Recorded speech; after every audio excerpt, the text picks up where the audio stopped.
നമസ്കാരം. ഞാൻ നിങ്ങളുടെ സ്വന്തം ശരൺ മഹേശ്വർ.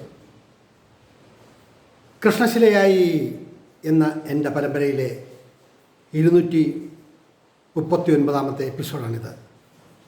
ഇന്ന് ഞാൻ നിങ്ങളോട് പറയുന്നത് പ്രശസ്ത പത്രപ്രവർത്തകനായിരുന്ന ശ്രീ അരവിന്ദ് നായരെ കുറിച്ചിട്ടാണ്.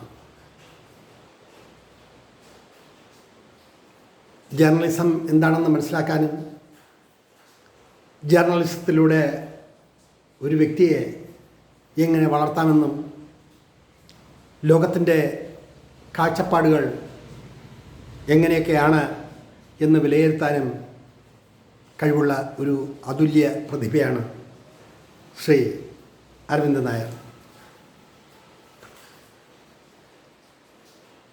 സിറ്റി ജേർണലിൽ 2009 മുതൽ 2011 വരെയും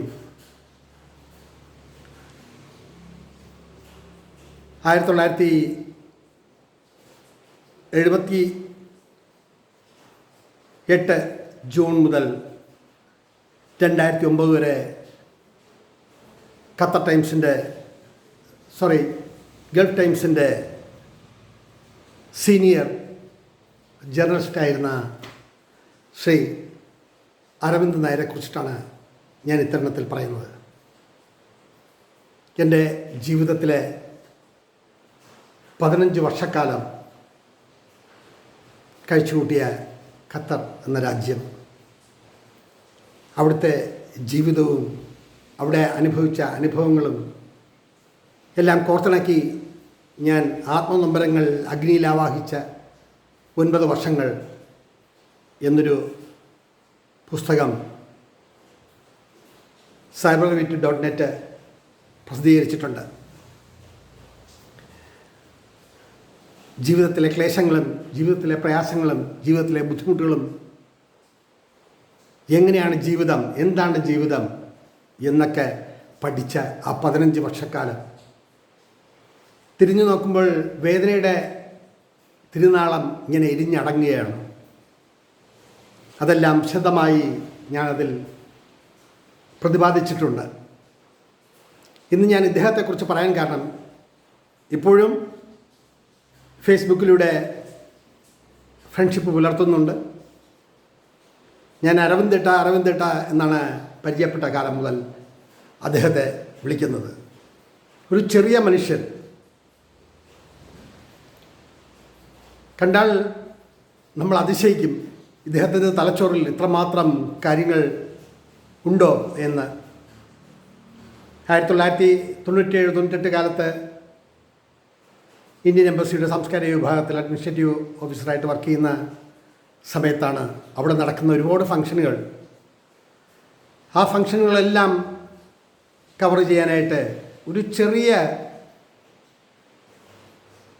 തുണ്ട് പേപ്പർ, ചെറിയൊരു ഫയൽ മാതിരിയുള്ള കൊച്ച് പോക്കറ്റിൽ തിരികാവുന്ന തരത്തിലുള്ള ചെറിയ ഒരു ബുക്കും ഒരു ബോൾ പെന്നുമായി അദ്ദേഹം അവിടെ നടക്കുന്ന ഫംഗ്ഷനിലെല്ലാം പങ്കെടുക്കാറും അതേക്കുറിച്ചിട്ട് വളരെ ഡിപ്ലോമാറ്റിക്കായിട്ട് തന്നെ കുറിപ്പുകൾ ഗൾഫ് ടൈംസിൽ പബ്ലിഷ് ചെയ്യുന്ന കാലഘട്ടത്തിലാണ് ഞാനും അവിടെ വർക്ക് ചെയ്യുന്നത്. ഇത് പറയുമ്പോൾ എന്നെ ആ ജോലിക്ക് കയറ്റിയതും എൻ്റെ ജീവിതചര്യയ്ക്ക് ഒരുപാട് കാര്യങ്ങൾ ചെയ്തതുമായ ഇന്ത്യൻ കൾച്ചർ സെൻറ്ററിൻ്റെ പ്രസിഡൻ്റൊക്കെ ആയിരുന്ന ഡോക്ടർ വി കെ മോഹനെ കുറിച്ചും ഞാൻ ഒരു എപ്പിസോഡിൽ പറയുന്നുണ്ട്.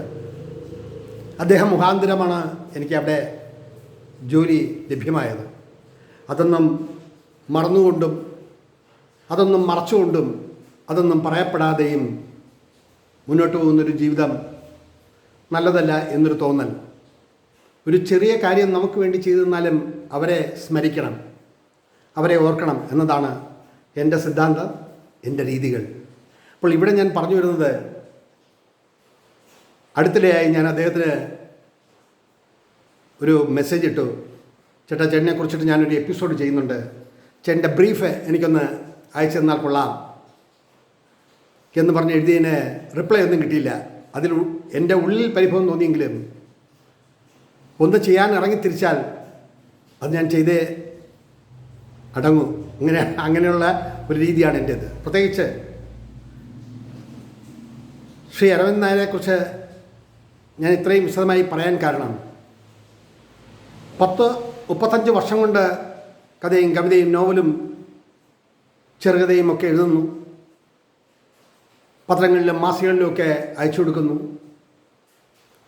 കുറേ കവിതകളും കുറേ ചെറുകഥകളും ഒക്കെ പ്രസിദ്ധീകരിച്ചു വരുന്നു. ഇവിടെങ്ങും സാമ്പത്തികമായിട്ടുള്ള നേട്ടങ്ങളൊന്നും ഉണ്ടായിട്ടില്ല. ഈ പറയുന്ന അവസരത്തിൽ വലുതായി നേട്ടങ്ങളൊന്നും ഉണ്ടായിട്ടില്ല. നഷ്ടങ്ങളുടെ പട്ടികയാണ് കൂടുതലും.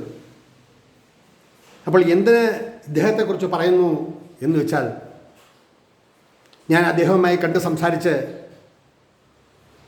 ഞാൻ അദ്ദേഹത്തോട് പറഞ്ഞു, ഇങ്ങനെ ഞാൻ ചെറിയൊരു എഴുത്തുകാരനാണ്, കുറേ പുസ്തകങ്ങളൊക്കെ എഴുതിയിട്ടുണ്ട് എന്നൊക്കെ പറഞ്ഞ് ഞങ്ങൾ വിശദമായി 3-4 തവണ സംസാരിച്ചു.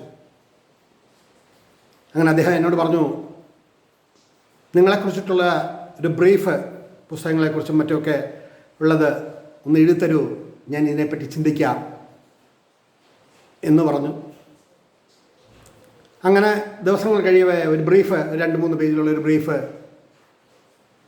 എഴുതി പിന്നീട് ഒരു ഫംഗ്ഷനിൽ വന്നപ്പോൾ അദ്ദേഹത്തിൻ്റെ കയ്യിൽ കൊടുത്തു. കഴിവുണ്ടെന്ന് തോന്നുകയാണെങ്കിൽ, എഴുത്തുകാരനായി തിളങ്ങുമെന്ന് തോന്നുമെന്നുണ്ടെങ്കിൽ അരവിന്ദേട്ട ഒരു ഇൻ്റർവ്യൂ ഗൾഫ് ടൈംസിൽ കൊടുത്താൽ നന്നായി എന്ന് പറഞ്ഞപ്പോൾ മറുപടിയൊന്നും പറഞ്ഞില്ല, ഒരു ചിരിയിലൊതുക്കി. അപ്പോൾ അംബാസഡർമാരും മറ്റും പങ്കെടുക്കുന്ന നിരവധി ഫംഗ്ഷനുകൾ കഴിഞ്ഞ് അതിൻ്റെ കാര്യങ്ങളെല്ലാം നോക്കി നടക്കുന്ന കാലത്താണ് ഞാനിങ്ങനെ അദ്ദേഹത്തോടൊന്ന് പറയുന്നത്. മാസങ്ങൾ 1-2 കടന്നുപോയി. ഞാനും അതേപ്പറ്റി ഓർത്തതേയില്ല. കുറേ നാൾ കഴിഞ്ഞ് ഒരു രാത്രി 11-11:30 മണി കഴിയും. ഇവിടുത്തെ ഫങ്ഷൻസ് എല്ലാം കഴിഞ്ഞ് അതിൻ്റെ കാര്യങ്ങളെല്ലാം ചെയ്ത് തീർത്ത ശേഷം കിടക്കുമ്പോൾ ഏകദേശം 2-2:30-3 മണി സമയമാകും. അപ്പോൾ പിറ്റേ ദിവസം രാവിലെ എഴുന്നേൽക്കുന്നത് വളരെ ലേറ്റായിട്ടാണ്. അന്ന് ഇതേപോലെ അടുത്ത ദിവസം പ്രഭാതത്തിൽ എൻ്റെ സുഹൃത്ത്, അന്ന് ഖത്തറിൽ വർക്ക് ചെയ്യുന്ന മണനാക്ക് സ്വദേശിയായ സൈഫുദ്ദീൻ ഫോണിൽ വിളിച്ച് എന്നോട് പറയുകയാണ്, കൺഗ്രാജുലേഷൻസ്, തന്നെ പറ്റിയിട്ട് ഒരു നല്ലൊരു ഇൻ്റർവ്യൂ ഗൾഫ് ടൈംസിൽ വന്നിട്ടുണ്ട്, വായിക്കൂ. ഒരു വലിയ അവാർഡ് കിട്ടിയ പ്രതീതിയായിരുന്നു എൻ്റെ മനസ്സിൽ. അവിടെ അടുത്തെങ്ങും ഷോപ്പുകളിൽ പത്രം കിട്ടാനില്ല. അങ്ങനെ വളരെ ദൂരം ഫ്രിജിൽ ഉംറാൻ എന്ന സ്ഥലത്ത് നിന്നും ഒരു 4-5 കിലോമീറ്റർ ഓടുകയാണ് പത്രത്തിൻ്റെ ഒരു കോപ്പി കിട്ടാൻ വേണ്ടി. അങ്ങനെ റോഡ് സൈഡിൽ നിൽക്കുന്ന ഒരാളിൽ നിന്നും 2-3 പേപ്പറുകൾ വാങ്ങി വിയർത്ത് കുളിച്ച് തിരികെ വന്ന് അത് വായിച്ചപ്പോൾ ജീവിതത്തിൽ ലഭിക്കാവുന്ന ഒരു വലിയ അവാർഡ്, അതിൽ പരം സന്തോഷമൊന്നും പിന്നീട് ഉണ്ടായിട്ടില്ല. ഒരുപാട് പത്രങ്ങളിൽ, അവിടുത്തെ തന്നെ ഖത്തറിൽ നിന്നും ഇറങ്ങുന്ന പെനിൻസുല,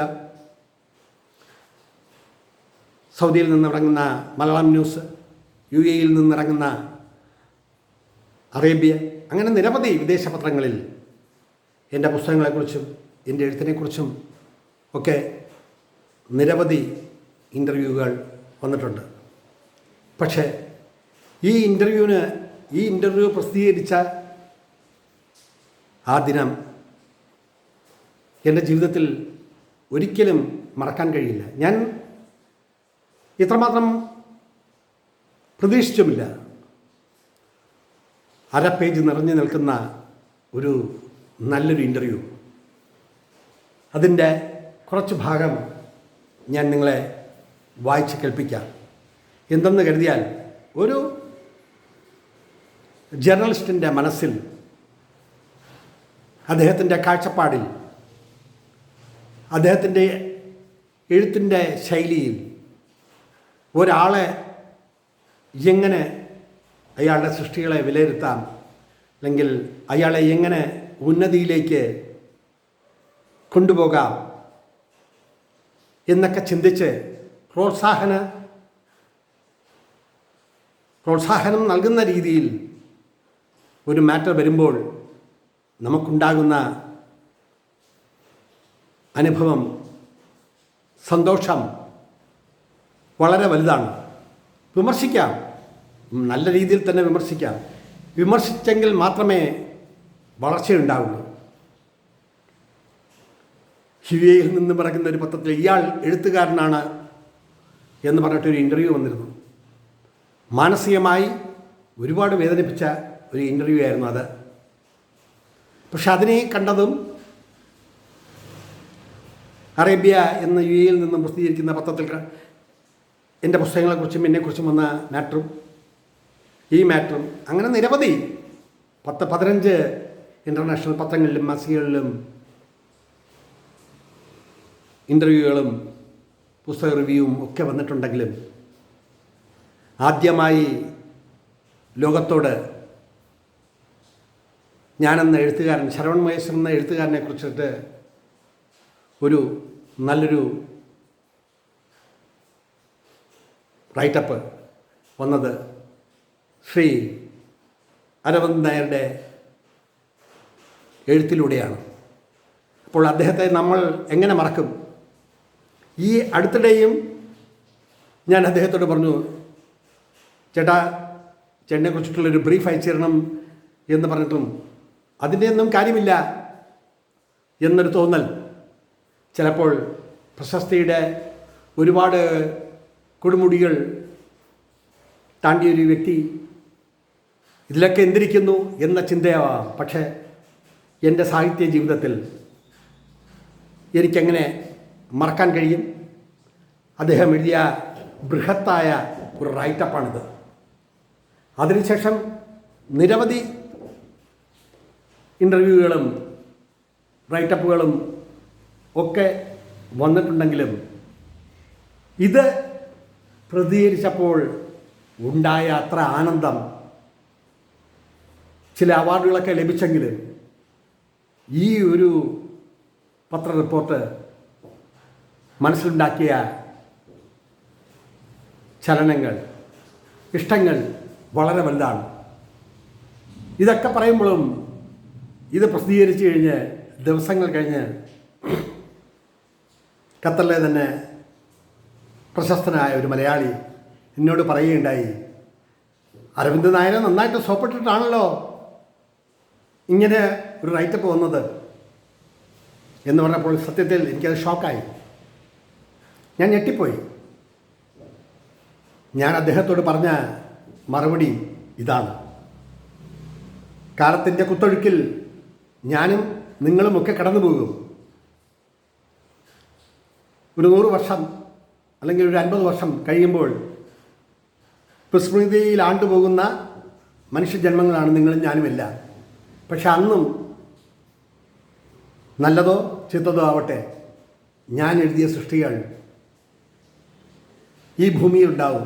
ഞാൻ എഴുതിയ കഥകളും കവിതകളും പുസ്തകങ്ങളുമെല്ലാം ഈ ഭൂവിൽ ഒരാളെങ്കിലും മറിച്ച് നോക്കിയാൽ അതാണ് ഞാൻ ജീവിച്ചിരുന്നു എന്നതിൻ്റെ ഏറ്റവും വലിയ തെളിവ്. എൻ്റെ കഴിവും എൻ്റെ മികവും എൻ്റെ ചരിത്രവും മാറ്റി എഴുതപ്പെടാൻ വേണ്ടിയല്ല, പക്ഷേ എന്നിലെ എഴുത്തിനോടുള്ള ഭ്രമം, എഴുതി തെളിയാനുള്ള ശ്രമങ്ങൾ, പുസ്തക വായനകൾ, ഇതെല്ലാം ഇതിൽ ഉൾപ്പെടും. അന്ന് ഇന്ത്യൻ സാംസ്കാരിക കേന്ദ്രത്തിൽ 100-300 പുസ്തകങ്ങൾ ഉണ്ടായിരുന്ന സ്ഥാനത്ത് ഞാനവിടെ 2 വർഷക്കാലം വർക്ക് ചെയ്ത് തിരികെ മടങ്ങുമ്പോൾ ഏകദേശം 16,000-17,000 പുസ്തകങ്ങളോളം പലരിൽ നിന്നും കളക്ട് ചെയ്ത് ആ ലൈബ്രറിയെ ബൃഹത്താക്കി മാറ്റാൻ കഴിഞ്ഞിട്ടുണ്ട്. അവിടെ ഡോക്ടർ അയ്യപ്പ പണിക്കരും കവി കടമനിട്ട രാമകൃഷ്ണനും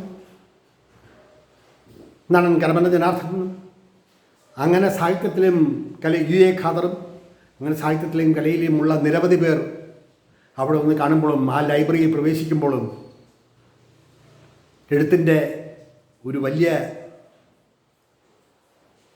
ശേഖരം, പുസ്തക ശേഖരം അവിടെ കണ്ടെത്താൻ കഴിയും. 2 വർഷത്തെ സേവനം കഴിഞ്ഞ് അവിടുന്ന് മടങ്ങി റാസ്ഗ്യാസിൽ ജോയിൻ ചെയ്യുമ്പോൾ പിൽക്കാലത്ത് ഞാൻ അവിടെ ചെല്ലുമ്പോൾ ഈ പുസ്തകങ്ങളെല്ലാം, ഈ പുസ്തക ശേഖരമെല്ലാം നമ്മെ നോക്കി ചിരിക്കുന്നുണ്ടാവും. എത്ര പേർ ദിനംപ്രതി കൊണ്ടുപോകുന്നു, വായിക്കുന്നു, തിരിച്ചു കൊണ്ടുവരുന്നു. അപ്പോൾ എഴുത്ത്, സാഹിത്യം എന്നതൊരു വലിയ വേദനയുള്ള, ചിന്തിക്കപ്പെടേണ്ട ഒന്നാണ്. ഇത്രയെല്ലാം ഞാനിവിടെ പറഞ്ഞത് അദ്ദേഹവുമായി നിരന്തര സമ്പർക്കം ഒന്നും ഉണ്ടായിട്ടില്ല. പക്ഷേ കാലത്തിൻ്റെ കടന്നുപോക്കിൽ അദ്ദേഹം നാട്ടിൽ വന്നു. ഇപ്പോൾ എറണാകുളത്തുണ്ടെന്നാണ് എൻ്റെ വിശ്വാസം. ചിലപ്പോഴൊക്കെ ഞങ്ങൾ എഴുതാറുണ്ട്. പക്ഷേ എപ്പോഴും എൻ്റെ മനസ്സിൻ്റെ തന്ത്രികളിൽ വായിക്കുന്ന, കേൾക്കുന്ന ഒരു സ്വരം പോലെയാണ് ശ്രീ അരവിന്ദ് നായർ. 1997 ജൂൺ 17 ഗൾഫ് ടൈംസിൽ എഴുതിയ ഈ ഇൻ്റർവ്യൂവിൻ്റെ പ്രസക്തമായിട്ടുള്ള കുറച്ച് ഭാഗങ്ങൾ നിങ്ങളെ വായിച്ച് കേൾപ്പിക്കാം. അദ്ദേഹത്തിൻ്റെ ശൈലി, അദ്ദേഹത്തിൻ്റെ ഭാഷാജ്ഞാനം, അദ്ദേഹത്തിൻ്റെ കൺസെപ്റ്റ്, ഇതെല്ലാം കുറേയൊക്കെ നമുക്ക് ഇതിൽ ഉൾക്കൊള്ളാൻ കഴിയും. A man of many literary parts, staff reporter എന്നാണ് കൊടുത്തിരിക്കുന്നത്. അദ്ദേഹത്തിൻ്റെ പേരതിൽ വെച്ചിട്ടില്ല. അത് തന്നെ ഒരു വലിയ കാര്യമാണ്. Shravan Maheshwar has his fingers in many pies. He is a novelist, short story and script writer, poet, film director, actor and many more. Shravan, now working at the Indian Cultural Center in Doha, made his writing debut when he was a college student. Smashana Bhumi, a short play in Malayalam, won a prize his presentation from the college, he recalls. He wrote a film script when he was 17 years old, titled Empty Horizons Ahead. This script was published as a book in 1987. The well-known Hindi music director, composer Naushad, the late Malayalam actor Padma Shri Thakrushi Subaran Nair, and film director G.S. Panikkar had written prefaces for the book, says Shravan with pride. In fact, getting heavy weights to write about his creations seems to be his forte. His subsequent books include letters and greetings from several big names from his home state, Kerala. These include Tagadi Shivasagara Pillai, Peribadavam Sridharan, Dr. P.V. Velayathan Pillai, Dr. G. Ramachandran, Dr. Shurnath Kunyam Pillai, and Mrs. Nabisa Umar. He made his acting debut in 1974 with a role in a short film called Atmakakalam, produced by Jairaj Campaigns. According to his estimates, he has so far acted in some 30 plays.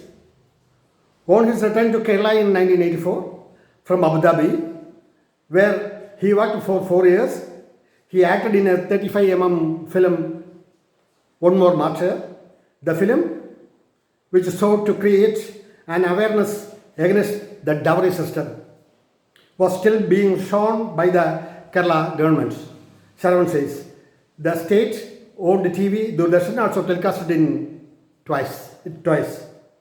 He published an anthology of 50 poems in 1985. The first print was sold out and the second edition is yet to be published. Without resting on his laurels, he published another collection of 28 poetries the very next year called Njan Kallanilla Ennal Kallanana. He is being translated into English and will be published soon. Sharon worked as an assistant director for a short film titled For the Redemption, made in Malayalam. It deals with the merits of reading, and the film has been dubbed into many other Indian languages. He has also been involved in M.T. Vasudevan Nayar's film Ritubhedam. ഇങ്ങനെ പോകുന്നു ഈ ഇൻ്റർവ്യൂവിൻ്റെ വിവിധ ഭാഗങ്ങൾ. ഒരു ഇൻ്റർവ്യൂവിൽ എന്തിരിക്കുന്നു എന്ന് ചോദിച്ചാൽ ഒരാൾക്ക് കിട്ടുന്ന ഒരു വലിയ റിവാർഡാണ് ഒരു ഇൻ്റർവ്യൂ. കാരണം എത്രയോ കഴിഞ്ഞിരിക്കുന്നു. ഇന്നും പലയിടത്തും പല ലൈബ്രറികളിലും റഫറൻസിൽ ഈ ഇൻ്റർവ്യൂ ചേർത്തിട്ടുണ്ട്. പ്രത്യേകിച്ച് വസന്തം വന്ന വഴിയെ ദൂതുമായി എന്ന മലയാള സാഹിത്യത്തിലെയും ഇന്ത്യൻ സാഹിത്യത്തിലെയും പ്രമുഖർ എനിക്കെഴുതിയ കത്തുകളുടെ ഒരു സമാഹാരം. അങ്ങനെ വേറൊന്ന് വന്നിട്ടുണ്ടോ എന്ന് എനിക്കറിയില്ല. വസന്തം വന്ന വഴിയെ ദൂതുമായി എന്നുള്ള ആ പുസ്തകത്തിൽ ശ്രീ അരവിന്ദ് നായരുടെ ഈ ഇൻ്റർവ്യൂവും അതിൽ ചേർത്തിട്ടുണ്ട്. നമ്മൾ ഒരാളെ ഓർമ്മിക്കുന്നത് നമുക്ക് കിട്ടുന്ന വലിയ കാര്യങ്ങളിൽ നിന്നല്ല, ഒരു ചെറിയ കാര്യങ്ങൾ പോലും അവരുടെ സ്നേഹമസൃണമായ പെരുമാറ്റം, അവരുടെ സമീപനം, ഇതെല്ലാം നമ്മുടെ മനസ്സിൽ നിറഞ്ഞു നിൽക്കും. അപ്പോൾ ഇദ്ദേഹം എനിക്ക് വേണ്ടി ചെയ്ത ഈ ഇൻ്റർവ്യൂ മൂലം ഒരുപാട് പേർ എൻ്റെ സൃഷ്ടികളെ മനസ്സിലാക്കാനും സ്വീകരിക്കാനും തിരിച്ചറിയാനും കുറേ കവിതകൾ പല ഭാഷകളിൽ ട്രാൻസ്ലേറ്റ് ചെയ്ത് പബ്ലിഷ് ചെയ്യാനും ഒക്കെ കഴിഞ്ഞു എന്നത് ചാരിതാർത്ഥ്യജനകമാണ്. കാലങ്ങൾ എത്രയോ കഴിഞ്ഞിരിക്കുന്നു. 10-28 വർഷമായി അദ്ദേഹത്തെ നേരിൽ കണ്ടിട്ട്. പക്ഷേ എഴുത്തിൻ്റെ പേനയിൽ നിന്നും അദ്ദേഹത്തിൻ്റെ രചനകൾ ഊർന്നു വീഴുമ്പോൾ എങ്ങനെ അദ്ദേഹത്തെ ഓർക്കാതിരിക്കും? എൻ്റെ ജീവിതത്തിൽ, എൻ്റെ മനസ്സിൽ അദ്ദേഹത്തിന് വലിയൊരു സ്ഥാനമാണ്. അത് എൻ്റെ എഴുത്തിനെയും ഒരുപാട് പ്രചോദിപ്പിച്ചു എന്ന് വേണം പറയാൻ. ഇങ്ങനെ കൃഷ്ണശിലയായി എന്നുള്ള പരമ്പര ചെയ്യുമ്പോൾ അദ്ദേഹത്തെക്കുറിച്ച് ഗൂഗിളിലും മറ്റും സെർച്ച് ചെയ്തും അദ്ദേഹത്തിൻ്റെ ഫേസ്ബുക്ക് പേജുകളിലൂടെയും അദ്ദേഹത്തിൻ്റെ എഴുത്തിലൂടെയും പഴയ ഗൾ ടൈംസിലെ പല റിവ്യൂകൾ വായിച്ചുമൊക്കെയാണ് ഇത്തരുണത്തിൽ ഇങ്ങനെയൊന്ന് പറയാൻ കഴിഞ്ഞത്. ജീവിതം സന്തോഷപ്രദമാവട്ടെ. അദ്ദേഹത്തിനും കുടുംബത്തിനും എല്ലാ നന്മകളും നേർന്നുകൊണ്ട് ഇത്തരുണത്തിൽ ഇവിടെ ചുരുക്കട്ടെ. നന്ദി, നമസ്കാരം.